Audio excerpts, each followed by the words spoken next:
Hari pertama jadi menantu, ibu mertua membuat aturan. Aku baru boleh makan setelah seluruh keluarga selesai. Aku tersenyum setuju. Keesokan harinya aku tidak memasak dan mengucapkan satu kalimat yang membuatnya terpaku. Malam pertama pernikahan saat kehangatan cinta kami belum lagi pudar, ibu mertua saya, Ibu Hartini dengan dingin meletakkan sebuah buku aturan keluarga yang aneh di atas tempat tidur. Jadi, menantu di rumah ini harus tahu posisinya, yaitu yang paling rendah.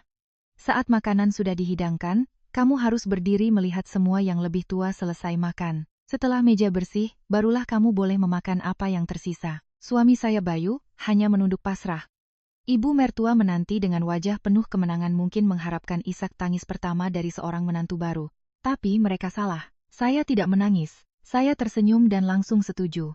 Hingga keesokan paginya, seluruh keluarga Suryo Atmojo harus menyadari dengan ngeri bahwa ketika seorang menantu yang berprofesi sebagai manajer, akuntansi menggunakan kepatuhan mutlak sebagai senjata balasan, harga yang harus dibayar bukan hanya perut yang keroncongan, tetapi juga runtuhnya sebuah tirani feodal yang usang.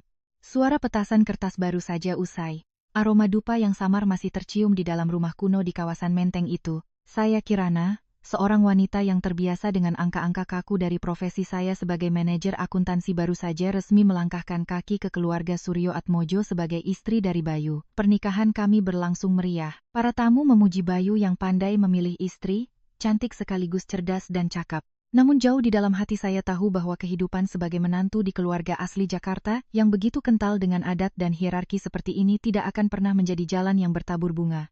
Kamar pengantin kami ditata dengan apik, spray berwarna merah menyala dan sepasang bantal bersulam naga dan phoenix. Bayu menggenggam tangan saya. Matanya tampak lelah setelah seharian menyambut tamu, tetapi masih penuh dengan kehangatan. Ia berbisik bahwa mulai sekarang inilah rumah kami berdua dan ia akan selalu melindungi serta mencintai saya. Namun sebelum kehangatan tangannya sempat menjalar ketukan pintu yang kering terdengar. Pintu terbuka Ibu Hartini, ibu mertua saya masuk. Beliau masih mengenakan kebaya blue hitam yang mewah sejak acara resepsi. Wajahnya berpoles riasan tebal. Namun matanya yang tajam, tidak bisa menyembunyikan raut wajah yang serius. Bahkan cenderung menekan di tangannya bukanlah kado pernikahan atau amplop merah, melainkan sebuah buku bersampul kulit hitam yang sudah usang. Ibu Hartini duduk dengan tenang di kursi kayu jati di samping meja rias, memberi isyarat agar kami ikut duduk, suaranya berat dan mantap. Setiap kata yang keluar seolah dipakukan ke tiang. Kalian berdua sudah resmi menjadi suami istri. Keluarga Suryo Atmojo dari dulu selalu menjunjung tinggi adat. Ada tata krama yang jelas. Kirana, kamu datang ke sini sebagai menantu. Meskipun sudah menjadi bagian dari keluarga, kamu harus paham aturan. Buku ini berisi semua hal yang harus dipegang teguh oleh setiap menantu di keluarga ini. Saya melirik Bayu, melihatnya sedikit menunduk dengan ekspresi pasrah. Saya tersenyum tipis, menjaga sikap sesopan mungkin saat menjawab, "Baik, Bu. Kirana masih baru, masih banyak yang belum tahu. Mohon bimbingan Ibu agar Kirana bisa menjadi menantu yang baik." Ibu Hartini membalik halaman-halaman kertas yang sudah menguning, mulai membaca dengan nada datar, namun penuh wibawa.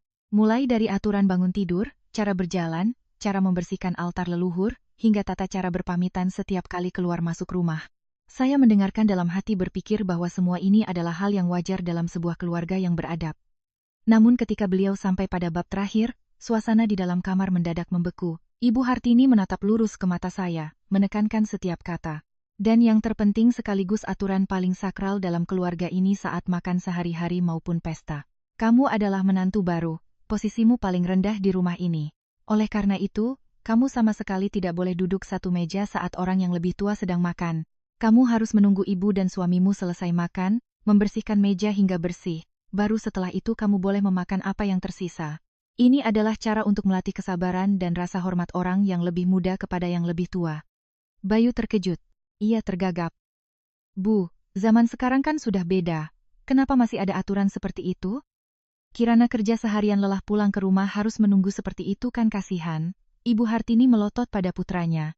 Kamu diam. Ini aturan keluarga bukan sesuatu yang bisa kamu tawar. Dulu waktu ibu jadi menantu di rumah nenekmu, ibu juga harus menahan lapar menunggu sampai tengah malam setelah semua orang selesai makan. Dengan begitu ibu baru bisa menjaga wibawa dan memahami posisi ibu.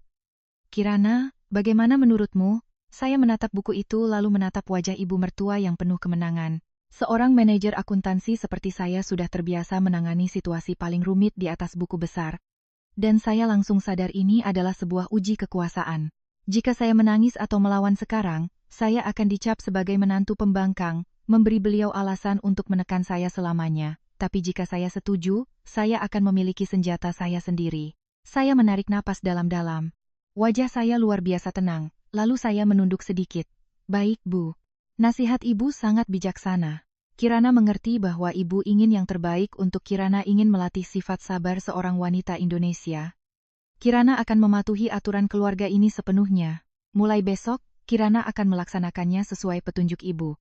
Ibu Hartini tampak sedikit terkejut dengan kepatuhan saya yang begitu cepat. Beliau berdaham pelan menutup buku itu lalu berdiri. Bagus kalau kamu bisa mengerti. Ya sudah, kalian istirahatlah. Besok pagi jam kita sarapan. Ingat itu, pintu tertutup. Bayu segera memegang bahu saya. Suaranya penuh penyesalan. Kirana, maafkan Mas. Mas tidak menyangka Ibu akan seketerlaluan ini. Biar Mas bicara lagi sama Ibu, tidak bisa membiarkanmu diperlakukan seperti ini. Saya menepuk pelan tangannya. Mata saya memancarkan seberkas kecerdasan. Mas, tidak perlu khawatir. Aku punya caraku sendiri. Aku ini akuntan Mas. Aku tahu cara menyeimbangkan neraca, termasuk neraca hak dan kewajiban. Biarkan saja Ibu melakukan apa yang beliau mau. Nanti Mas akan lihat betapa menariknya aturan ini. Malam pertama pernikahan saya berbaring di pelukan Bayu, tetapi pikiran saya sudah mulai menyusun sebuah rencana. Sebuah rencana di mana saya akan menggunakan rantai yang baru saja dikalungkan ibu mertua di leher saya untuk menjeratnya dalam situasi yang tak pernah ia bayangkan. Fajar esok hari akan menjadi awal dari sebuah perjalanan baru di mana ketajaman seorang wanita modern akan berhadapan dengan dogma usang dengan sikap yang paling lembut. Jamer berbunyi tepat pukul 5.30 pagi. Saya langsung bangun merasakan hawa dingin pagi Jakarta yang menyelinap melalui celah jendela. Seperti biasa, saya menyiapkan pakaian kantor yang rapi, merias wajah dengan ringan, namun teliti. Alih-alih turun ke dapur untuk memasak seperti menantu baru yang patuh, saya justru duduk santai di depan meja rias, membentuk alis, dan menyemprotkan sedikit parfum lembut. Tepat pukul 6, saya turun ke ruang keluarga. Ibu Hartini sudah duduk di meja makan, wajahnya menunjukkan ketidaksabaran. Bayu juga sudah bangun sedang sibuk menyeduh teh. Melihat saya turun, ia buru-buru memanggil Kirana. Ayo siapkan sarapan di dapur. Ibu sudah menunggu. Ibu Hartini berdeham melirik jam dinding lalu menatap saya dengan pandangan menyelidik. Menantu baru jam segini baru turun, cepat ke dapur. Buatkan nasi goreng atau apa saja yang cepat untuk kita semua makan sebelum berangkat kerja. Saya berdiri di anak tangga terakhir. Tersenyum sangat manis, namun kaki saya sama sekali tidak melangkah ke arah dapur. Saya menyilangkan tangan di depan dada. Suara saya lembut namun terdengar jelas. Permisi. Bu, Kirana ingat betul nasihat Ibu semalam. Ibu bilang posisi Kirana paling rendah. Tidak boleh menyentuh meja makan atau makanan sebelum orang yang lebih tua selesai makan. Kirana sudah pikirkan baik-baik. Jika Kirana masuk dapur untuk memasak, menyiapkan piring dan sendok, lalu tidak sengaja menyentuh makanan milik Ibu dan Mas Bayu sebelum kalian makan, Kirana bisa berdosa karena tidak sopan. Kirana tidak berani melanggar nat Ibu. Ibu Hartini tertegun, sumpit di tangannya sedikit bergetar. Beliau menyipitkan mata. Jadi kamu mau membiarkan Ibu dan suamimu kelaparan? Saya langsung menjawab, suara saya tetap manis. Tentu saja tidak, Bu. Kirana hanya menjalankan kewajiban. Karena Kirana tidak boleh menyentuh makanan milik orang yang lebih tua, maka Kirana tidak bisa memasak untuk Ibu dan Mas. Kirana izin untuk menunggu Ibu dan Mas Bayu makan di luar atau memasak sendiri. Nanti kalau meja sudah bersih dan dapur sudah kosong, barulah Kirana berani masuk untuk menyiapkan makanan untuk Kirana sendiri. Bayu berdiri terpaku, cangkir teh di tangannya nyaris tumpah. Ia menatap saya lalu menatap ibunya, bingung harus berkata apa. Wajah Ibu Hartini memucat karena marah. Beliau menggebrak meja. Kamu mau pakai alasan itu untuk lari dari pekerjaan rumah? Hah? Saya bilang kamu makan belakangan, bukan tidak boleh memasak. Saya tetap tenang dan menjelaskan dengan sabar. Bu, di dalam buku aturan Ibu bilang Kirana tidak boleh duduk satu meja saat yang lebih tua makan. Proses memasak itu kan harus mencicipi, Bu. Takut keasinan atau kurang bumbu? Kalau Kirana mencicipi, berarti Kirana sudah makan sebelum atau bersamaan dengan Ibu. Kirana ini menantu baru, harus menjaga nama baik keluarga. Kirana tidak mau nanti kerabat lain bilang, Kirana tidak tahu sopan santun, berani menyentuh jatah makan Ibu sebelum Ibu makan. Selesai berkata, saya melirik jam tangan lalu dengan santai mengambil tas. Wah, sudah hampir jam masuk kantor. Ibu dan Mas silakan sarapan. Nanti piring kotornya diletakkan saja, Bu. Sore pulang kerja akan Kirana bereskan dan Kirana akan makan jatah Kirana. Setelah itu, Kirana pamit kerja dulu, Bu. Saya melangkah pergi di tengah keterkejutan Ibu Hartini. Saya bisa mendengar napasnya yang terengah-engah di belakang dan suara Bayu yang memanggil. Tapi saya tidak menoleh. Keluar dari gerbang. Saya merasakan kelegaan yang aneh. Saya tidak bermaksud kurang ajar. Tapi saya paham jika saya tidak menetapkan batasan sejak awal, saya akan terseret dalam lingkaran kepatuhan yang tidak masuk akal. Di kantor saya memesan sarapan mewah berupa croissant dan kopi susu panas. Duduk di ruang kerja berak yang sejuk, saya menikmati sarapan dengan tenang. Jauh berbeda dari bayangan harus berdiri di sudut dapur, memakan sisa nasi dingin, atau lauk sisa seperti yang diinginkan Ibu Hartini. Saya tahu ini baru permulaan. Seorang wanita seperti Ibu Hartini yang seumur hidupnya terbiasa dilayani dan hidup dalam ilusi kekuasaan tidak akan mudah menyerah. Tapi beliau lupa satu hal. Aturan itu dibuat olehnya dan saya hanya pelaksana yang paling patuh. Dalam akuntansi, salah satu angka bisa merusak seluruh neraca. Dan dalam kehidupan keluarga ini, saya tidak akan membiarkan diri saya salah satu mimer pun dari aturan aneh itu.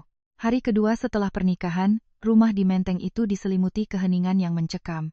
Biasanya di keluarga tradisional jam segini seharusnya sudah terdengar suara talenan beradu dengan pisau, gemericik air, dan aroma bawang tumis yang menggugah selera. Tapi hari ini dapur keluarga Suryo Atmojo senyap sunyi. Wajah saya tampak cerah tanpa sedikit pun gurat kekhawatiran. Saat turun, saya melihat Ibu Hartini duduk di sofa memegang koran, tetapi matanya terus melirik ke arah dapur. Bayu duduk di sebelahnya dengan gelisah. Melihat saya, Ibu Hartini tak bisa menahan kejengkelannya, melontarkan sindiran. Nona Kirana hari ini juga berniat membiarkan seisi rumah ini puasa lagi. Kemarin saya maklumi karena kamu mungkin masih lelah, tapi hari ini masih mau main drama posisi rendah tidak berani sentuh piring. Saya berjalan mendekat dengan tenang, menunduk, memberi salam dengan sangat sopan. Permisi, Bu. Kan sudah Kirana sampaikan kemarin, Kirana tidak sedang bersandiwara. Kirana sedang menjalankan bakti sebagai menantu. Semalam Kirana baca lagi buku aturan keluarga yang Ibu pinjamkan. Di halaman 12 tertulis jelas menantu harus menjaga kesucian hidangan untuk para sesepuh. Kirana pikir tangan Kirana yang baru bangun tidur belum mandi keramas tidak pantas menyiapkan makanan suci untuk Ibu. Jika Kirana menyentuh panci dan wajan nanti makanan Ibu jadi tidak suci lagi, posisi Kirana rendah. Kirana mohon izin menunggu Ibu dan Mas selesai makan baru Kirana berani mengurus diri sendiri. Ibu Hartini membanting koran ke meja langsung berdiri. Kamu jangan cari-cari alasan. Jadi kamu mau saya yang sudah tua ini turun ke dapur memasak untukmu. Begitu. Saya menjawab lembut. Senang sedang membacakan laporan keuangan. Tentu tidak, Bu. Kirana tidak berani menyuruh Ibu. Ibu dan Mas silakan masak untuk berdua atau Mas Bayu bisa beli sarapan di luar. Sedangkan Kirana seperti yang sudah Kirana bilang akan makan nanti. Karena makan nanti Kirana tidak perlu merepotkan siapa-siapa. Kirana bisa urus diri sendiri. Bayu berdiri memegang tangan saya memohon. Kirana jangan begini lagi. Ibu kan sudah tua kamu mengalah sedikit tidak bisa cuma masak sarapan. Apa susahnya saya menatap lurus ke mata Bayu? Suara saya tegas. Mas Bayu, Mas bilang aku harus mengalah. Padahal aku sedang menuruti perintah Ibu. Ibu sendiri yang membuat aturan makan belakangan. Kalau aku memasak sekarang, aku harus mencicipi bumbu. Itu artinya aku sudah makan sebelum Ibu. Apa Mas? Mau aku jadi menantu yang tidak sopan? Berani mencicipi makanan sebelum Ibu mertua menyentuh sumpit. Mas harus mengerti perasaanku. Aku sedang berusaha menjadi menantu yang sesuai dengan aturan keluarga ini. Ibu Hartini begitu marah hingga tak bisa berkata-kata. Wajahnya memerah padam. Beliau belum pernah bertemu lawan yang menggunakan senjatanya sendiri untuk menyerang balik dengan begitu halus namun mematikan. Beliau menoleh pada Bayu. Sudah, kamu tidak usah bicara lagi sama dia. Kita lihat saja dia bisa bertahan sampai kapan. Ayo kita makan lontong sayur di luar. Saya tidak percaya rumah ini bisa mati kelaparan tanpa dia. Ibu Hartini mengenakan sandalnya dan menarik Bayu keluar. Saya berdiri di ruang tamu melihat mereka menghilang di balik gerbang lalu tersenyum sendiri. Saya masuk ke dapur sama sekali tidak menyentuh piring atau gelas milik Ibu Hartini. Saya membuka kulkas, mengambil sekotak susu almond yang sudah saya beli semalam, menuangkannya ke gelas pribadi yang saya bawa dari rumah.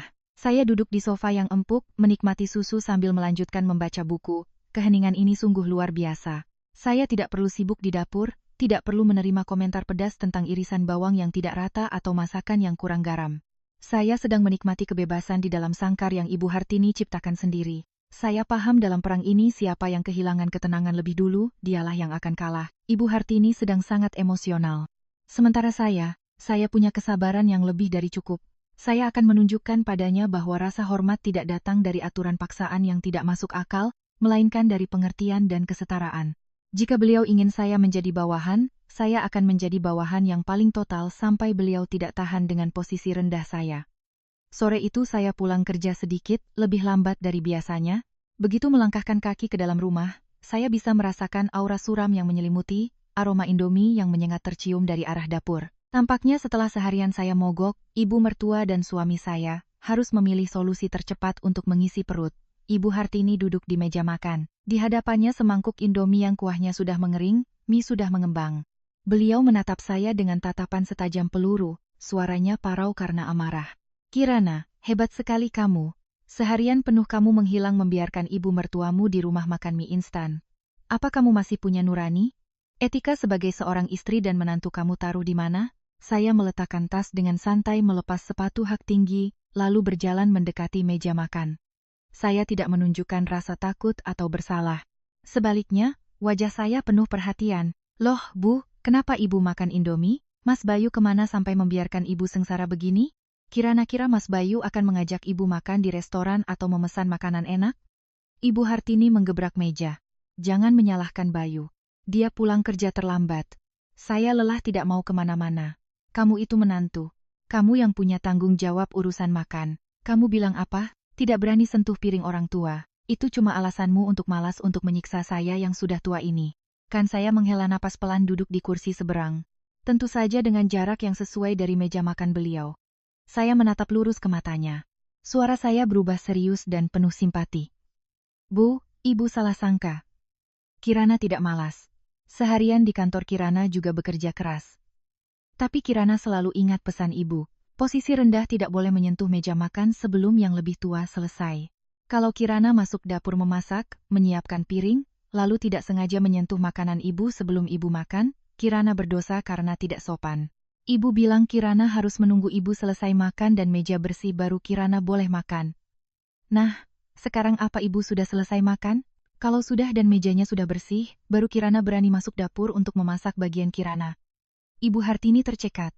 Beliau hendak memarahi saya lagi, tapi sadar bahwa ia sedang terperangkap dalam logikanya sendiri. Beliau tergagap, ya sudah masak saja sana. Saya tidak melarang kamu memasak untuk saya." Saya menggeleng. Wajah saya penuh keyakinan. "Tidak bisa, Bu. Kirana melakukan sesuatu harus ada aturannya. Kalau Kirana memasak untuk ibu, artinya Kirana harus bersentuhan dengan bahan makanan, mencicipi, menyiapkan. Itu artinya Kirana sudah ikut serta dalam proses makan milik atasan. Padahal Kirana belum punya hak sesuai aturan ibu. Kalau Kirana lakukan itu, nanti ibu malah bilang Kirana menantu yang tidak tahu aturan berani setara dengan ibu di dapur. Kirana malu, Bu. Kirana lebih baik menahan lapar. Lebih baik dimarahi karena malas daripada dicap sebagai menantu tidak berpendidikan yang tidak menghormati aturan leluhur keluarga Suryo Atmojo." Ucapan saya bagai sember air es yang disiramkan ke wajah Ibu Hartini. Beliau terdiam selama beberapa detik, mulutnya terenganga tak bisa berkata-kata. Argumennya tentang bakti menantu. Kini saya putar balik menjadi penghalang bagi dirinya sendiri untuk dilayani. Tepat saat itu, Bayu masuk. Melihat suasana tegang, ia buru-buru menengahi. "Sudah, Bu, sudah, Kirana. Masing-masing mengalah sedikit, biar Mas beli nasi kotak saja untuk kita semua." Saya tersenyum menatap suami saya.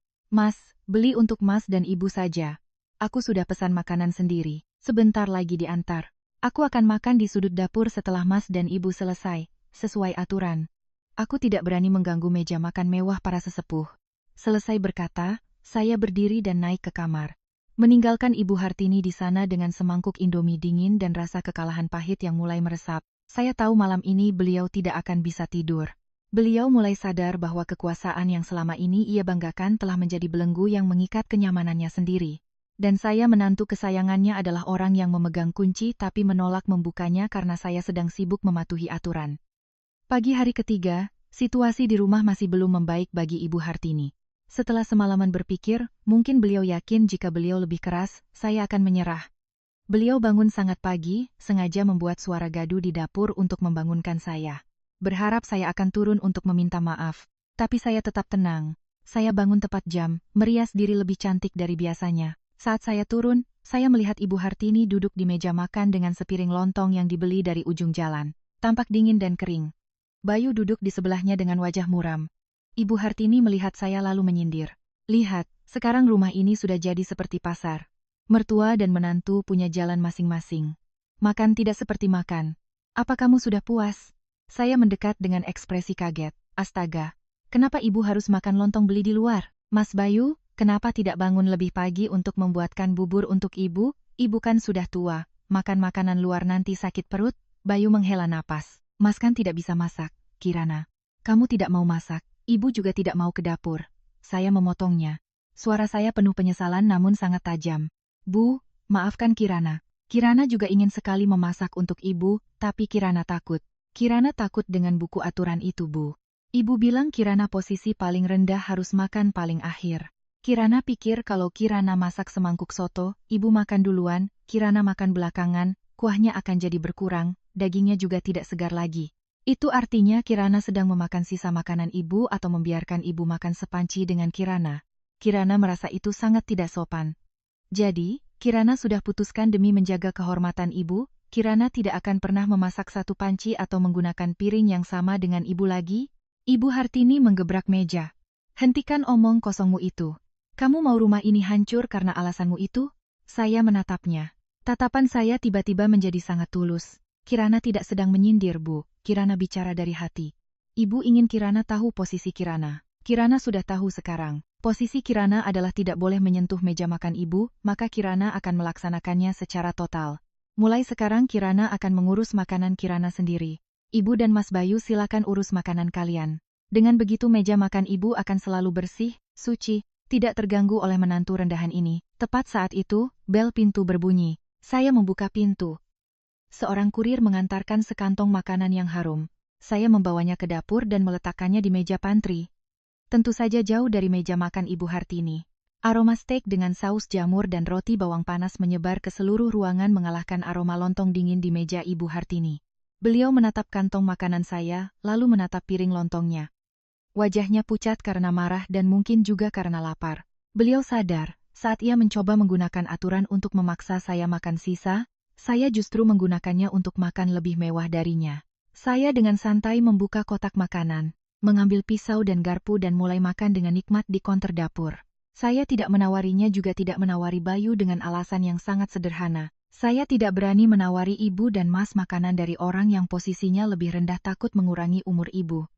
Bayu menatap saya dengan tatapan tak berdaya, tapi juga ada sedikit kekaguman. Sedangkan Ibu Hartini, beliau duduk di sana, lontong di mulutnya tiba-tiba terasa pahit. Beliau mulai paham bahwa wibawanya sedang terkikis oleh kepatuhan menantunya yang mengerikan. Pertarungan ini saya tidak menggunakan satun kata makian, tidak ada satun tindakan kurang ajar. Saya hanya menggunakan apa yang telah beliau berikan pada saya. Dan saya tahu ini adalah pelajaran pertama yang harus beliau pelajari. Rasa hormat dibangun dari cinta kasih, bukan dari dogma kuno. Saya akan terus patuh seperti ini sampai beliau sadar bahwa buku aturan itu adalah dinding yang memisahkannya dari keluarga yang benar-benar bahagia. Ibu, makan pelan-pelan saja, kata saya sambil menikmati steak saya. Kirana, tunggu ibu selesai baru. Kirana bereskan piring ibu. Kirana kan menantu yang patuh. Ibu jangan khawatir. Ibu Hartini tidak berkata apa-apa. Beliau berdiri meninggalkan piring lontongnya, lalu masuk ke kamar dan membanting pintu. Saya dan Bayu saling pandang. Dia menggelengkan kepala. Sementara saya tahu saya baru saja memenangkan satu ronde lagi dalam perang urat syaraf ini. Setelah 3 hari konfrontasi yang tegang, suasana di rumah itu menjadi begitu berat. Bayu yang pada dasarnya pria baik hati namun sedikit lemah karena terbiasa hidup di bawah bayang-bayang ibunya. Kini terjebak di antara ibu yang feodal dan istri yang cerdas yang menolak ditindas. Malam itu saat saya sedang membaca laporan di kamar, Bayu masuk dengan wajah lelah dan mata yang cekung. Dia duduk di samping saya, menggenggam tangan saya, dan menghela napas panjang. Kirana, Mas tahu ibu keterlaluan dengan aturan itu. Tapi lihatlah rumah kita sekarang ini bukan lagi rumah.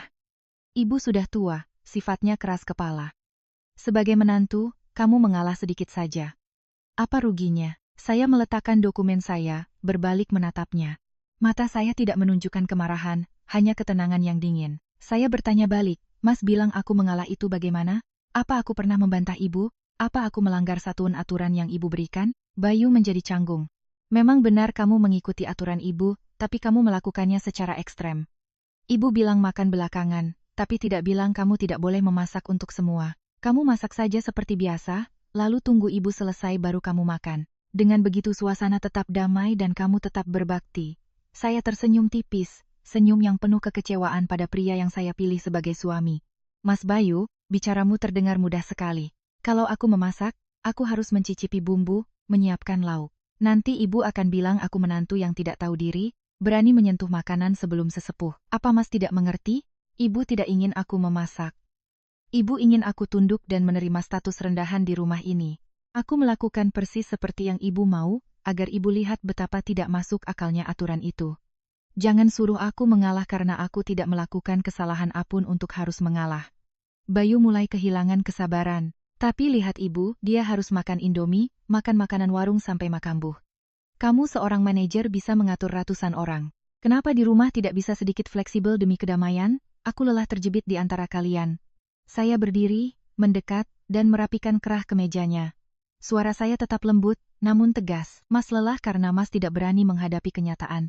Kenyataannya adalah ibumu sedang menggunakan adat usang untuk menyiksa menantunya, dan Mas ingin istrimu menerima siksaan itu agar Mas bisa hidup tenang. Mas Bayu, aku menikahimu karena aku mencintaimu. Tapi aku datang ke sini bukan untuk menjadi budak dari pemikiran abad lalu. Aku melakukan persis seperti aturan ibumu. Kenapa Mas menyalahkanku? Kalau Mas kasihan pada ibu, kenapa Mas tidak turun tangan memasak untuknya? Atau Mas juga berpikir bahwa urusan dapur hanya untuk perempuan dan perempuan yang posisinya lebih rendah harus menerima perlakuan tidak adil? Bayu bungkam. Dia menatap saya seolah melihat orang asing. Mungkin dia tidak pernah menyangka gadis yang tampak lembut seperti saya punya argumen yang begitu tajam dan kokoh. Dia tidak bisa membantah karena setiap kata saya didasarkan pada aturan yang ditulis sendiri oleh Ibu Hartini. Dia menyerah, berbalik, dan keluar dari kamar.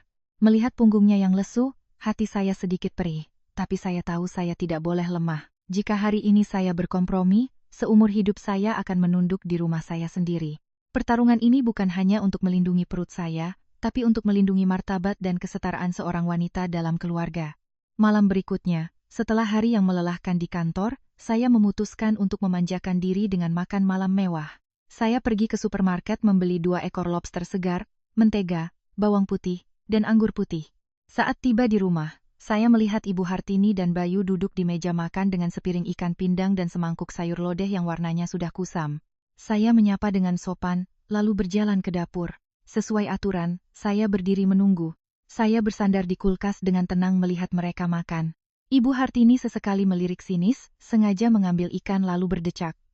Ikan asin begini baru nikmat. Tidak seperti makanan barat yang bikin gemuk saja. Saya hanya tersenyum. Setelah mereka selesai, saya baru beraksi. Saya menunggu Ibu Hartini meninggalkan meja makan dan menyalakan TV di ruang tamu. Barulah saya mulai memasak. Saya tidak menggunakan peralatan makan rumah, melainkan set pribadi yang sudah saya siapkan. Aroma bawang putih dan mentega yang ditumis segera menyebar ke seluruh rumah, merayap hingga ke ruang tamu.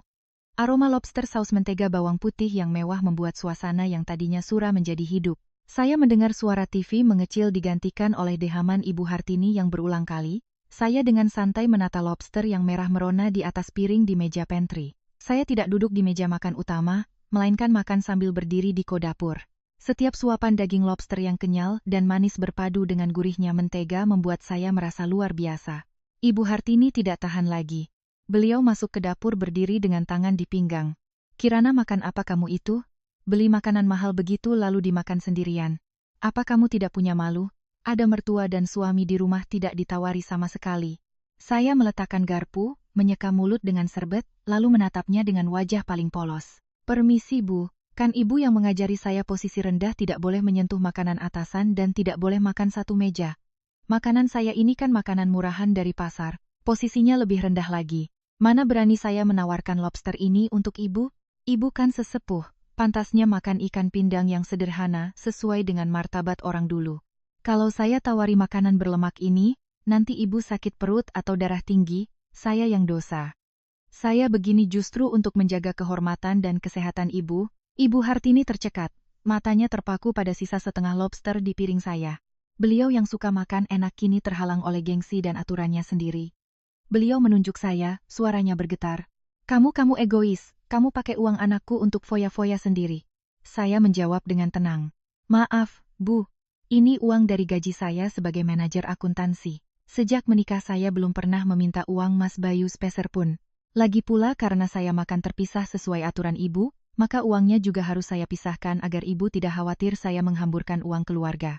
Saya makan bagian saya, Ibu makan bagian Ibu. Adil kan, Bu? Ibu Hartini berbalik dengan kesal dan naik ke lantai atas. Langkahnya menghentak di tangga kayu. Saya melirik piring lobster saya, lalu ke arah ruang tamu tempat Bayu duduk terdiam. Makan malam yang lezat, tapi hati saya sedikit bergejolak. Saya tidak ingin hidup seperti ini selamanya, tapi jika Ibu Hartini tidak mau berubah, saya masih harus makan mewah sendirian untuk waktu yang lama. Minggu pagi saat matahari mulai menyinari jalanan Menteng, Ibu Hartini memutuskan untuk melancarkan serangan total. Beliau memanggil saya dan Bayu ke ruang tamu. Di tangannya masih ada buku aturan keluarga yang usang. Wajahnya hari ini penuh amarah, bibirnya terkatup rapat. Beliau membanting buku itu ke meja kayu. Saya panggil kalian ke sini untuk bicara jelas. Kirana, kamu jadi menantu di sini baru seminggu, tapi kelakuanmu sudah di luar batas. Kesabaran saya. Kamu pakai alasan aturan untuk menyiksa mertua untuk lari dari tanggung jawab. Lihat sejak kamu datang apa dapur ini pernah menyala, kamu anggap rumah ini hotel, pulang pergi pesan makanan mewah untuk dirimu sendiri. Tidak peduli dengan keluarga, manusia macam apa kamu ini. Saya tetap menjaga sikap, duduk tegak dengan kedua tangan di atas pangkuan. Permisi, Bu. Kirana selalu mendengarkan dan melaksanakan persis seperti yang Ibu ajarkan di malam pertama. Ibu bilang makan belakangan, Kirana sudah makan belakangan. Ibu bilang tidak boleh menyentuh meja makan sebelum yang lebih tua selesai. Kirana tidak berani melanggar. Ibu bilang Kirana menantu baru posisi paling rendah. Kirana tidak pernah berani duduk sejajar dengan Ibu. Kirana tidak mengerti apa salah Kirana sampai Ibu semarah ini. Ibu Hartini berteriak, jangan pakai lidah tak bertulangmu itu untuk berkelit, maksud saya, kamu harus memasak untuk kami, setelah kami selesai makan baru kamu makan sisanya, bukan membiarkan kami kelaparan lalu kamu enak-enakan sendiri. Kamu itu menantu harus melayani mertua dan suami dulu baru dirimu sendiri. Saya menghela napas pelan. Wajah saya penuh keprihatinan, Bu. Ibu mengajari saya posisi rendah, tidak boleh menyentuh makanan atasan. Kalau saya memasak, saya harus mencicipi. Berarti saya sudah makan sebelum Ibu. Makanan yang saya masak kalau tidak sengaja tersentuh tangan saya, berarti tidak suci lagi untuk Ibu. Saya sudah pikirkan satu-satunya cara, agar saya tidak melanggar aturan, dan tetap menjaga kehormatan Ibu, adalah dengan masing-masing mengurus makanannya sendiri. Ibu sendiri yang bilang saya makan terpisah. Mana berani saya makan satu panci dengan Ibu. Ibu Hartini begitu marah. Beliau berdiri dan menunjuk wajah saya. Kamu keluar dari rumah ini sekarang juga. Keluarga Suryo Atmojo tidak butuh menantu kurang ajar yang menggunakan logika untuk menekan mertuanya. Bayu akhirnya panik dan berdiri menengahi. Bu, sabar, Bu. Kirana kan hanya mengikuti kemauan Ibu. Ada apa-apa kita bicarakan baik-baik? Kenapa sampai mengusir? Saya berdiri sama sekali tidak takut. Saya menatap Ibu Hartini dengan tenang. Ibu mau saya pergi, saya akan pergi sekarang. Tapi sebelum pergi, saya mau bertanya. Ibu, membuat aturan ini untuk membangun keluarga bahagia atau untuk menciptakan penjara bagi menantu? Kalau Ibu butuh pembantu gratis yang penurut dan tahan banting, Ibu sudah salah memilih orang. Tapi kalau Ibu ingin menantu yang tahu sopan santun, tapi juga punya harga diri, sebaiknya Ibu tinjau kembali buku aturan itu. Saya izin ke kamar untuk berkemas. Saya berbalik, hati saya lega, saya tahu saya tidak salah. Kelemahan Bayu dan keotoriteran Ibu Hartini telah membuat rumah ini sesak. Jika harus pergi untuk menjaga martabat, saya siap. Tapi saya yakin Ibu Hartini tidak akan membiarkan saya pergi semudah itu karena ada satu kartu ekonomi yang belum ia perhitungkan. Saat saya sedang memasukkan pakaian ke dalam koper, Bayu berlari masuk. Dia memeluk saya dari belakang. Memohon, Kirana, jangan pergi. Ibu cuma emosi. Aku mohon tetaplah di sini. Aku akan bicara lagi dengan Ibu. Saya melepaskan tangannya berbalik. Mas Bayu, masalahnya bukan pergi atau tinggal, masalahnya adalah kesetaraan. Ibu menganggapku makhluk asing yang harus dijinakkan. Aku tidak bisa hidup seperti ini. Tapi baiklah, demi Mas, aku akan tinggal sekali lagi. Tapi mulai sekarang semuanya akan berbeda. Saya turun ke bawah melihat Ibu Hartini duduk termenung. Saya tidak membawa koper, melainkan selembar kertas kecil. Saya duduk di hadapannya. Suara profesional seorang manajer akuntansi mulai terdengar. Permis, Bu. Setelah saya pikirkan, hidup bersama tapi dengan cara masing-masing seperti ini sangat boros dan melelahkan. Karena saya makan terpisah, dan tidak diizinkan menyentuh dapur umum untuk melayani Ibu, Maka mulai bulan ini saya mohon izin untuk mengubah cara kontribusi keuangan dalam keluarga. Ibu Hartini mengangkat kepala. Curiga. Kamu mau apa? Saya menjelaskan dengan tenang. Sebelumnya Mas Bayu bilang, kami berdua akan memberikan 10.000 setiap bulan untuk biaya hidup. Namun karena saya tidak makan di rumah dan tidak menggunakan bahan makanan yang sama dengan ibu, saya rasa jumlah itu tidak adil. Saya sudah hitung mulai sekarang saya hanya akan membayar bagian saya untuk listrik, air, dan internet. Sesuai meteran, saya akan membayar 2.000 setiap bulan. Sisanya akan saya simpan untuk biaya makan saya sendiri di luar. Mas Bayu membayar bagiannya, ibu mengurus bagian ibu. Dengan begitu semuanya adil sesuai dengan semangat makan terpisah yang ibu tetapkan. Wajah Ibu Hartini langsung berubah.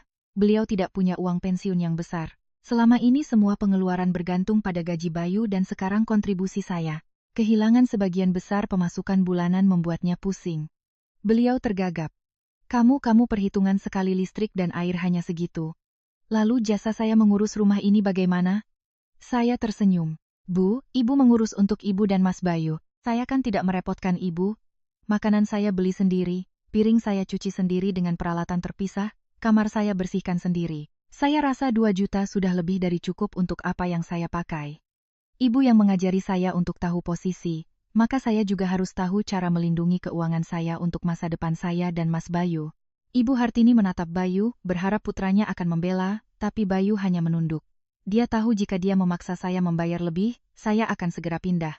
Kemarahan Ibu Hartini kini dikalahkan oleh kekhawatiran finansial. Beliau sadar bahwa wibawanya tidak bisa mengisi dompetnya yang menipis. Beliau mengambil uang 2 juta yang saya letakkan di meja dengan kesal. Saya tahu saya telah melancarkan pukulan telak ke titik terlemahnya keserakahan dan perhitungan. Kehidupan yang setara tidak hanya butuh argumen, tapi juga kekuatan ekonomi. Dan saya seorang manajer akuntansi tidak akan pernah membiarkan diri saya rugi dalam angka. Setelah 3 hari berturut-turut makan mie instan dan makanan warung demi beradu gengsi dengan menantunya, kesehatan Ibu Hartini mulai menurun. Penyakit MA kronisnya kambuh membuatnya terus memegangi perut sambil meringis. Bayu bekerja dari pagi sampai malam. Tidak ada yang merawatnya selain saya. Rabu sore, saya pulang lebih awal. Begitu masuk, saya melihat Ibu Hartini sedang berada di dapur. Beliau mencoba membersihkan kangkung, tapi tangannya gemetar, wajahnya pucat. Melihat saya, beliau tidak lagi angkuh, hanya melirik sekilas. Saya masuk ke dapur, menuang segelas air, lalu bersandar di pintu mengamatinya. Saya memulai percakapan dengan nada perhatian yang halus. Loh, Bu, kenapa Ibu harus ke dapur? Ibu kan sedang sakit mat, kenapa tidak istirahat saja? Ibu Hartini suaranya lemah. Kalau tidak masak mau makan apa? Masmu pulang malam masa dia harus puasa. Kalau kamu ya sudahlah saya tidak berani merepotkan lagi. Saya mendekat. Bu, cara membersihkan kangkungnya salah. Kangkung setua ini harus dibuang batangnya nanti keras dan bikin perut tambah sakit. Sini biar Kirana ajari. Lalu saya berdiri di sampingnya, menunjuk ke arah sayuran, tapi sama sekali tidak menyentuhnya. Saya tetap memegang janji. Posisi rendah, tidak menyentuh makanan atasan. Ibu memang hebat sekali, di usia segini masih memasak untuk anak laki-lakinya. Mas Bayu beruntung sekali punya ibu. Kirana kalau masuk dapur pasti kikuk, takut merusak hidangan ibu. Nanti Kirana dosa besar. Ibu Hartini menatap saya. Matanya menunjukkan kelelahan dan sebersihit permohonan yang tersembunyi di balik kesombongannya. Suaranya bergetar. Kirana, bagaimana kalau kamu bantu ibu masak makan malam ini? Ibu lelah sekali, tidak kuat berdiri. Saya tersenyum lembut, namun sangat tegas. Bu, Kirana ingin sekali membantu. Sungguh, tapi Kirana takut. Ingat aturan keluarga kan, kalau Kirana menyentuh panci ibu sekarang. Besok, kalau ibu sudah sehat, nanti ibu bilang Kirana tidak sopan. Memanfaatkan saat ibu lemah untuk merebut dapur. Kirana lebih baik membiarkan ibu sedikit lelah hari ini daripada nanti ibu sakit hati karena Kirana tidak berpendidikan. Semangat ya Bu, sebentar lagi selesai. Selesai berkata, saya dengan santai naik ke kamar untuk mandi, meninggalkan Ibu Hartini sendirian di dapur yang dingin. Saya tahu saya kejam, tapi kekejaman ini perlu agar beliau mengerti nilai sebuah bantuan. Beliau selama ini menganggap menantu di dapur sebagai kewajiban, sebagai anugerah darinya. Sekarang beliau harus sadar bahwa saat beliau merenggut kesetaraan, beliau juga merenggut haknya untuk dibantu. Malam itu Bayu pulang dan mendapati ibunya terbaring lemas di sofa dan dapur berantakan. Dia berlari ke kamar mencari saya. Kirana, kamu lihat ibu sakit tapi tidak membantunya, kamu keterlaluan? Saya menjawab dengan tenang. Aku sudah berdiri di samping ibu seharian untuk menyemang dan petunjuk. Mas, mau aku bagaimana? menyentuh barang ibu agar dimarahi karena tidak sopan. Aku sedang menjaga etika keluarga ini. Kalau Mas kasihan pada ibu, mulai besok atur pekerjaanmu untuk pulang lebih awal dan memasak untuknya.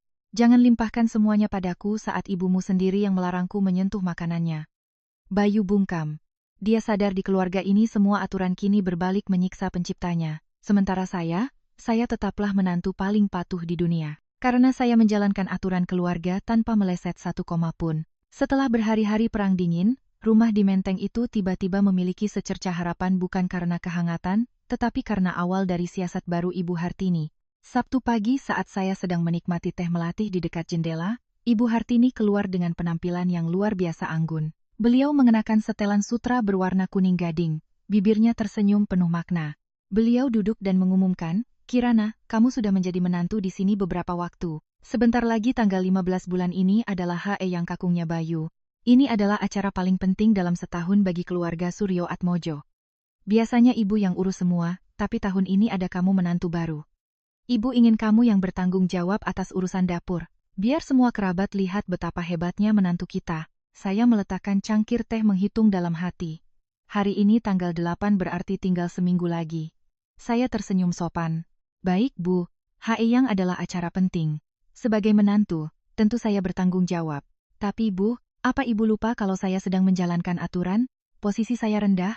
Kalau saya yang mengurus hidangan, menyentuh sesajen dan makanan untuk para sesepuh, nanti para paman dan bibi akan menegur saya. Karena tidak tahu tata krama. Ibu kan menantu senior, wibawa ibu di keluarga besar sangat tinggi. Mana berani saya melangkahi ibu?" Ibu Hartini menghibaskan tangan. Matanya berbinar penuh perhitungan. "Jangan khawatir, acara haul itu spesial. Ibu izinkan kamu berkuasa penuh di dapur. Tunjukkan keahlianmu memasak yang enak dan membanggakan. Kamu kan manajer akuntansi, hitungannya pasti jago. Ibu percaya beberapa meja hidangan tidak akan sulit untukmu. Ini juga kesempatanmu untuk menebus kesalahan beberapa waktu lalu. Kamu mengerti kan?" "Saya sangat mengerti." Ibu Hartini ingin menggunakan opini publik dari keluarga besar untuk memaksa saya melayaninya. Jika saya berhasil, beliau akan dapat pujian karena pandai mendidik menantu. Jika saya gagal atau menolak, beliau punya alasan untuk mempermalukan saya di depan semua orang. Saya mengangguk lembut. "Baik, Bu. Jika Ibu sudah percaya, saya terima. Saya akan siapkan acara haul yang tak terlupakan untuk keluarga kita. Ibu istirahat saja. Siapkan diri untuk menyambut tamu." Bayu yang melihat saya setuju tampak sangat gembira. Dia pikir ini adalah tanda perdamaian. "Syukurlah. Kalau butuh apa-apa, bilang saja, Mas akan bantu." Saya menatap suami saya, senyum saya semakin misterius. "Tidak perlu, Mas. Aku tahu apa yang harus kulakukan agar sesuai dengan posisi menantu yang tahu aturan seperti yang Ibu harapkan." Selama seminggu berikutnya saya tetap bekerja seperti biasa. Ibu Hartini mulai gelisah melihat saya tidak belanja atau memesan apapun. Setiap malam beliau bertanya, "Kirana, persiapan haul sudah sampai mana?" Saya selalu menjawab dengan tenang, "Ibu, tenang saja, semua sudah ada rencananya. Saya kan akuntan, semuanya harus sesuai prosedur." Kenyataannya saya tidak memesan catering, tidak membeli sebutir beras ketan pun. Satu-satunya yang saya bawa pulang pada sore hari tanggal 14 adalah sekeranjang besar bunga kerisan kuning dan sepasang lilin naga phoenix. Saya meletakkannya dengan khidmat di altar leluhur. Ibu Hartini memeriksa dapur, kulkas kosong, tidak ada tanda-tanda persiapan. Beliau panik. "Kirana, besok itu acara ha? Kenapa tidak ada apa-apa di dapur? Apa kamu mau belanja besok pagi?" Saya dengan santai merapikan kuku menjawab dengan manis, "Bu, sudah saya bilang saya akan siapkan acara yang spesial. Ibu lupa ajaran ibu. Menantu posisi rendah, tidak boleh menyentuh makanan atasan. Kalau saya masak dari malam ini, aromanya menyebar, saya harus mencicipi. Itu namanya tidak sopan. Saya sudah siapkan kejutan untuk ibu besok pagi. Ibu tidur saja yang nyenyak biar besok cantik saat menyambut tamu." Ibu Hartini ragu, tapi melihat kepercayaan diri saya, beliau menenangkan diri. Mungkin berpikir saya sudah memesan catering. Beliau kembali ke kamar sambil menggerutu. "Awas saja besok kalau saya dipermalukan di depan keluarga besar." Saya tersenyum dalam hati. Kejutan yang saya siapkan untuk ibu pasti akan ibu ingat seumur hidup. Dalam permainan ini, siapa yang memegang aturan, dialah yang menang. Dan saya akan menunjukkan pada beliau betapa hebatnya aturan beliau jika diterapkan pada acara haul. Pagi hari tanggal 15, rumah kuno di Menteng sudah mulai ramai. Para paman, bibi, dan sepupu berdatangan. Ibu Hartini mengenakan kebaya sutra berwarna ungu, menyambut tamu dengan wajah berseri-seri. Beliau terus memuji. Iya, tahun ini kami punya menantu baru, rajin sekali. Dia bilang, biar dia yang urus semua supaya saya bisa santai. Sebentar lagi hidangan siap. Para kerabat yang terkenal kritis mengangguk-angguk. Wah, beruntung sekali Bu Hartini. Menantu senior bisa mendidik menantu baru. Keluarga ini memang penuh berkah. Pukul pagi, ruang tamu sudah penuh. Namun, anehnya dapur tetap senyap. Tidak ada suara masak, tidak ada aroma masakan. Bayu berjalan mondar-mandir dengan cemas. Saya dengan pakaian kantor yang rapi sibuk menyajikan teh untuk para tamu dengan sangat sopan. Pukul 9 pagi, paman tertua bertanya pada Ibu Hartini. Hartini, sudah mau jamnya ritual kok belum ada sesajen di altar? Menantumu mana? Suruh siapkan. Ibu Hartini mulai berkeringat. Beliau lari ke dapur dan melihat saya masih santai mencuci cangkir teh. Beliau berbisik marah, Kirana, hidangannya mana? Kenapa dapur masih dingin begini? Kamu mempermainkan saya? Saya menatapnya dengan wajah polos. Loh, Bu, saya kan sedang menunggu Ibu. Saya sudah siapkan teh untuk tamu, untuk sesajen dan hidangan para sesepuh. Kan sudah saya sampaikan sebelumnya. Saya ini posisi paling rendah, tidak boleh menyentuh makanan atasan sebelum mereka makan.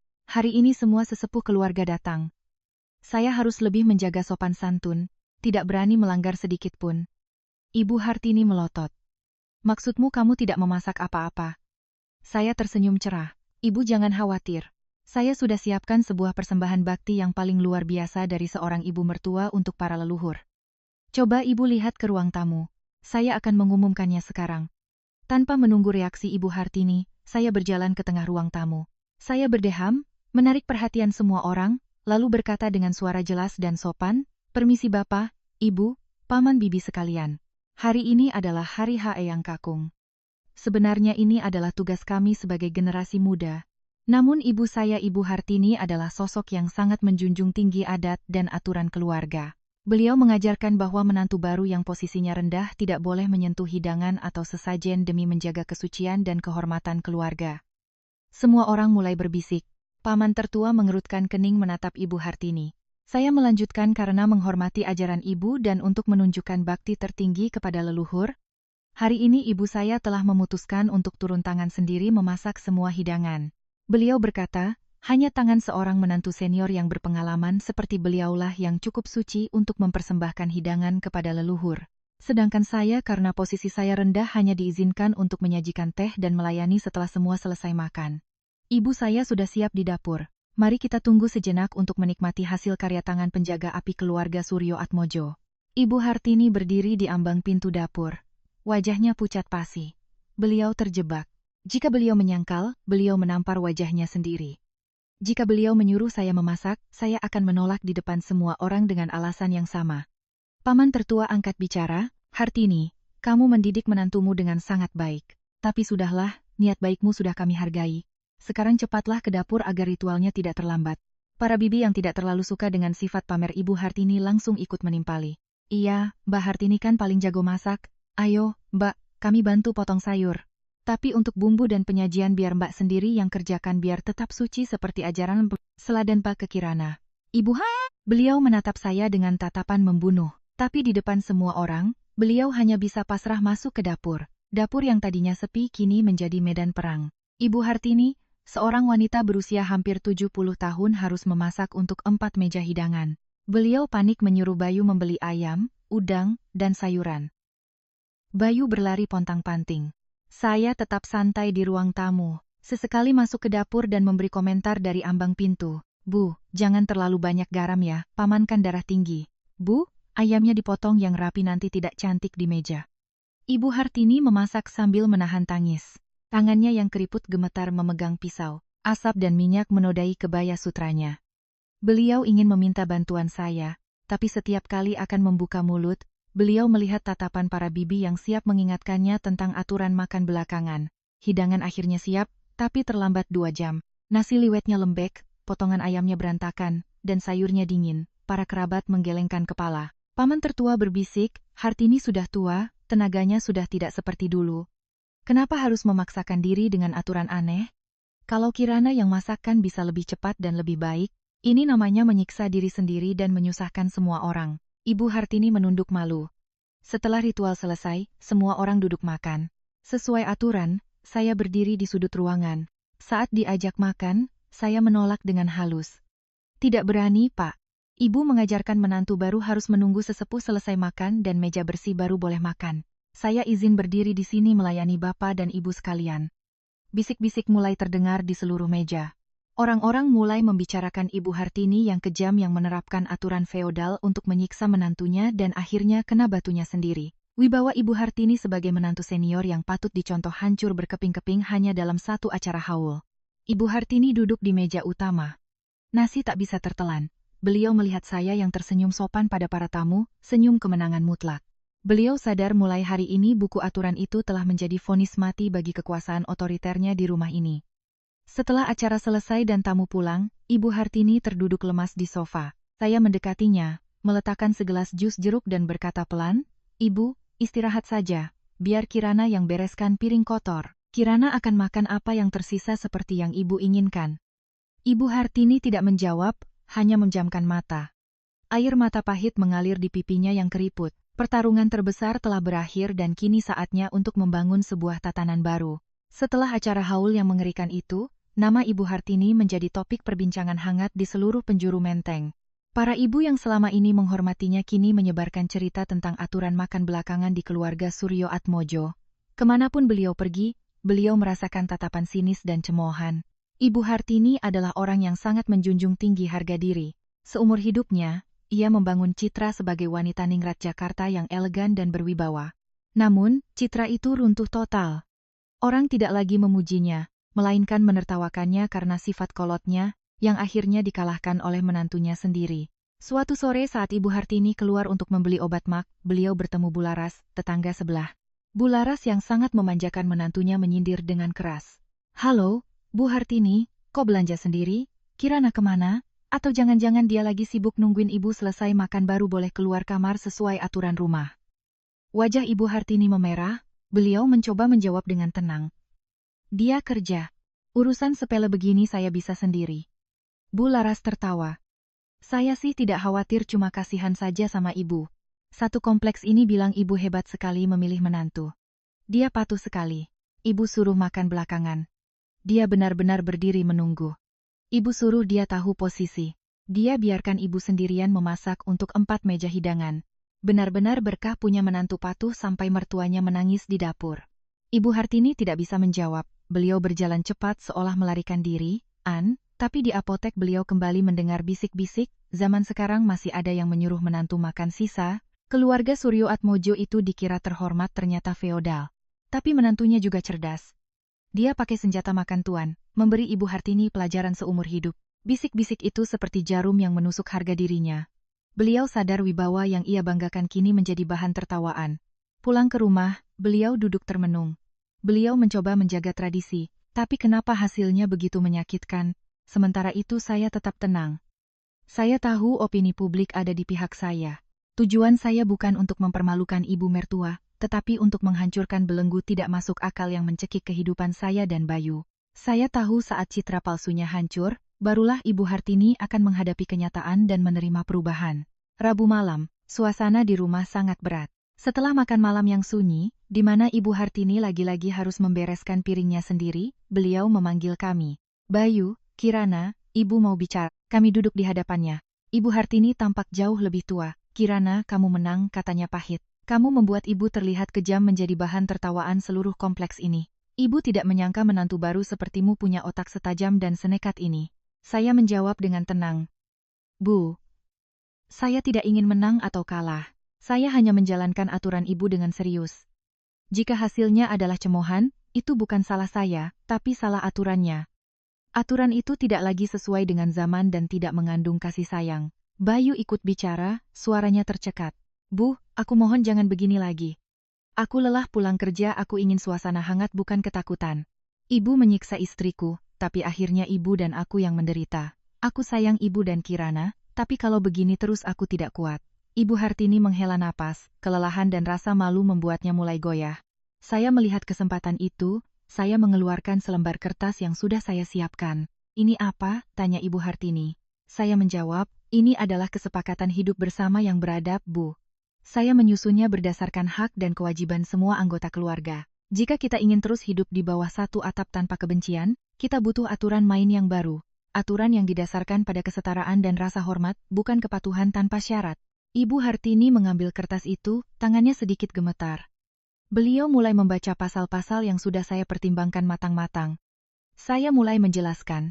Pertama, saya meminta penghapusan total aturan makan belakangan. Di keluarga ini semua setara. Makan malam adalah waktu berkumpul. Siapa pulang cepat dia memasak. Siapa pulang lambat dia membantu setelahnya kita duduk satu meja makan makanan yang sama. Kedua, soal keuangan. Saya dan Mas Bayu akan berkontribusi secara adil dan transparan. Uang itu untuk belanja, tagihan, dan menyewa asisten rumah tangga paruh waktu. Ibu tidak perlu bekerja keras, tapi ibu juga tidak boleh menggunakan uang itu untuk mengontrol hidup kami. Ketiga, pekerjaan rumah dibagi rata. Hari kerja saya pulang malam, saya akan beres-beres setelah makan. Mas Bayu yang akan belanja atau membeli sarapan. Akhir pekan saya yang akan memasak masakan kesukaan ibu.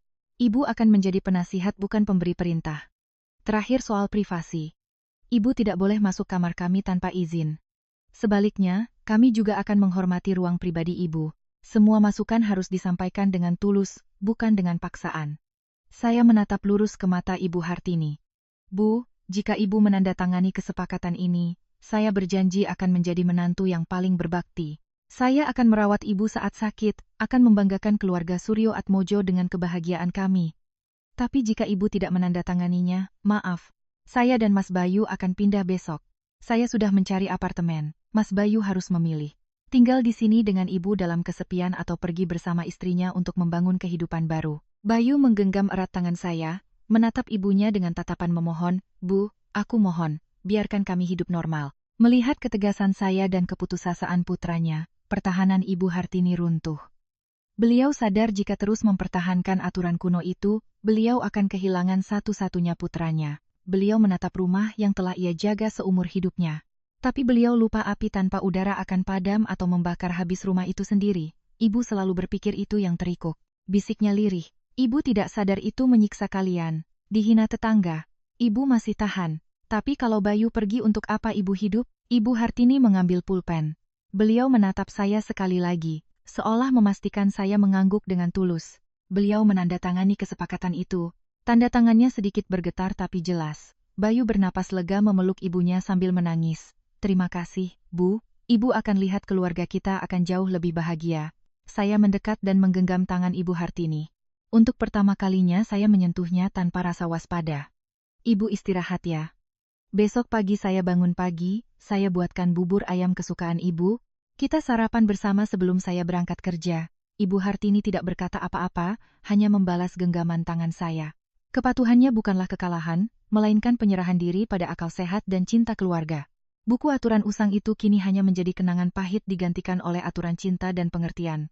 Malam itu di rumah keluarga Suryo Atmojo, sebuah babak baru telah dimulai. Minggu pagi itu matahari bersinar cerah. Dapur keluarga Suryo Atmojo untuk pertama kalinya setelah sekian lama kembali ramai dengan canda tawa dan aroma masakan segar. Saya bangun pagi-pagi sekali ke pasar. Ibu Hartini turun ke dapur dengan pakaian rumah yang sederhana. Beliau tidak lagi duduk menunggu dengan wajah masam. Beliau mendekati saya. Sini biar ibu yang siangi sayurnya. Kamu kalau masak bubur harus terus diaduk nanti gosong. Saya tersenyum memberikan sekat sayuran padanya. Iya Bu, tolong ya. Nanti saya tambahkan jahe sedikit biar perut ibu hangat. Bayu pulang dari membeli koran, tertegun melihat pemandangan itu, lalu tersenyum lebar. Wah, hari ini ada 2 koki hebat di rumah. Saya harus makan 3 mangkuk ini. Pukul pagi, sarapan tersaji di meja makan utama. Untuk pertama kalinya, 3 kursi terisi penuh. Saya mempersilakan Ibu Hartini duduk di kepala meja. Tidak ada yang harus berdiri, tidak ada yang harus menunggu, tidak ada yang harus makan sisa. Ibu Hartini mencicipi bubur. Beliau mengangguk pelan. Enak. Kamu lumayan juga masaknya cuma kurang merica sedikit. Saya tertawa. Baik Bu, besok saya perbaiki. Ibu makan yang banyak biar sehat, sarapan berlangsung hangat. Kami membicarakan pekerjaan Bayu, rencana merenovasi taman kecil di belakang rumah, dan bahkan rencana mengundang paman tertua untuk makan malam bersama. Ibu Hartini sesekali mengambilkan lauk untuk saya dan Bayu. Wajahnya tampak lebih rileks. Selesai makan, saya hendak membereskan piring. Tapi Ibu Hartini mencegah, sudah, biar ibu saja. Kamu sama Bayu jalan-jalan sana. Sudah lama kan kalian tidak punya waktu berdua? Pekerjaan ringan begini, ibu bisa? Saya dan Bayu saling pandang. Dia mengedipkan mata. Kami berjalan bergandengan tangan, merasakan udara musim semi di setiap sudut jalan. Saya tahu ke depan masih akan ada gesekan, tapi sekarang kami punya fondasi yang kokoh, kesetaraan dan cinta. Pertarungan saya tidak berakhir dengan hukuman, tapi dengan rekonsiliasi. Saya menggunakan akal untuk melindungi diri, tapi pada akhirnya saya menggunakan hati untuk mempertahankan keluarga. Rumah di Menteng itu kini bukan lagi sangkar dari adat usang, melainkan sebuah rumah yang hangat tempat setiap orang menemukan posisinya yang terhormat di bawah cahaya peradaban dan kasih sayang. Saya merasa puas dengan awal yang baru ini. Mungkin inilah neraca paling sukses yang pernah saya seimbangkan dalam hidup saya. Neraca antara harga diri dan kebahagiaan keluarga. Para pendengar yang budiman menutup kisah tentang menantu cerdas dari keluarga Suryo Atmojo. Mungkin kita semua menyadari bahwa kehormatan dalam keluarga tidak datang dari dogma yang kaku, melainkan tumbuh dari saling pengertian. Pelajaran terbesarnya adalah kesetaraan. Ketika kita menggunakan kekuasaan untuk memaksa, tanpa sadar kita membangun dinding dengan orang yang kita cintai. Kecerdasan wanita modern bukan terletak pada konfrontasi yang keras, tetapi pada cara menggunakan logika dan ketegasan untuk melindungi martabat secara beradab. Semoga setiap rumah tangga memahami bahwa meja makan hanya akan terasa nikmat ketika semua anggota keluarga bisa duduk bersama dan berbagi dengan tulus. Ingatlah, keluarga adalah tempat untuk mencintai dan memaafkan, bukan tempat untuk menentukan siapa yang lebih tinggi atau lebih rendah. Terima kasih telah meluangkan waktu mendengarkan hingga akhir. Jika Anda merasa konten ini bermanfaat, silakan berlangganan kanal ini. Bagikan kepada teman-teman dan tinggalkan komentar Anda di bawah. Yeah.